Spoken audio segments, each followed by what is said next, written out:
ముఖ్యమంత్రి గారికి కేటీఆర్ గారి మీద ప్రేమ ఎక్కువ. ఈ మధ్య ఎక్కడన్నా కేటీఆర్ గారిని విమర్శించిండ రాష్ట్ర ముఖ్యమంత్రి గారు?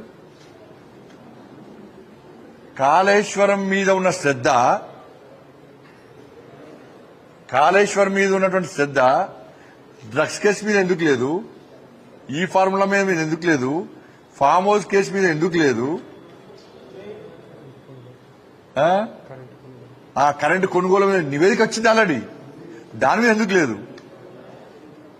మళ్ళా ముఖ్యమంత్రి గారు కేటీఆర్ అనేది సలహా ఇస్తారు, చూసారా? చాలాసార్లు సలహా ఇస్తున్నాడు, హరీష్ రావు పట్ల జాగ్రత్తగా ఉండు అంటున్నాడు. అంటే ఎంత అలర్ట్ చేస్తున్నాడు కేటీఆర్ గారు, ఎంత కాపాడే ప్రయత్నం చేస్తున్నాడు రాష్ట్ర ముఖ్యమంత్రి గారు. హరీష్ రావు విషయంలో అలర్ట్గా ఉండు అంటున్నాడు. అంటే కేటీఆర్ గారికి ఏ విధంగా నీడ లెక్క వేరుస్తున్నాడు.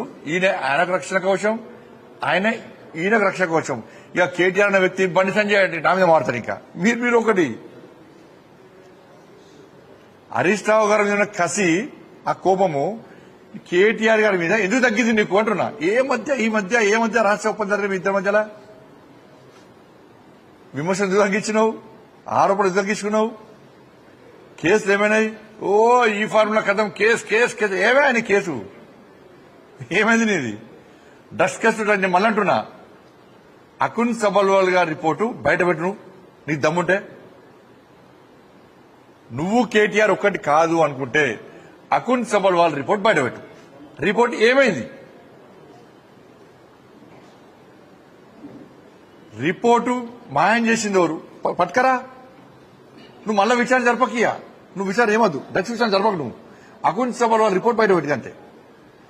తెలుసు రాష్ట్ర ముఖ్యమంత్రి, ఒక ముఖ్యమంత్రి స్థాయిన వ్యక్తి అకున్ సబల్ రిపోర్ట్ ఏమిచ్చో తెలుసు, దాన్ని ఎవరో తెలుసు. ఆ వ్యక్తిని కాపాడే ప్రయత్నం చేస్తున్నాడు. కాబట్టి ఇద్దరు ఒకటే. హరీష్ రావు గారిని టార్గెట్ చేస్తూ కేటీఆర్ కాపాడే ప్రయత్నం చేస్తున్నాడు. దీని ద్వారా ఏం చేస్తున్నాడంటే కేటీఆర్ ను కవితక్కని కలిపే ప్రయత్నం చేస్తున్నాడు. కానీ కవితక్క కలిసలేదు, పార్టీ అనౌన్స్ చేస్తున్నాడు. మరి ఈ శ్రద్ధ ముఖ్యమంత్రి గారికి, ఎందుకంటే భవిష్యత్తులో బీఆర్ఎస్ కాంగ్రెస్ మనం కలిసి పోటీ చేద్దాం, హరీష్ రావు గారు ఒక్కటి పక్కకు పెడదాం, నువ్వు కవితక్క కలిసి ఉండండి, మనం కలిసి ఉందాం, మనం కలిసి పోటీ చేద్దామన్న ఆలోచన ముఖ్యమంత్రి గారిది.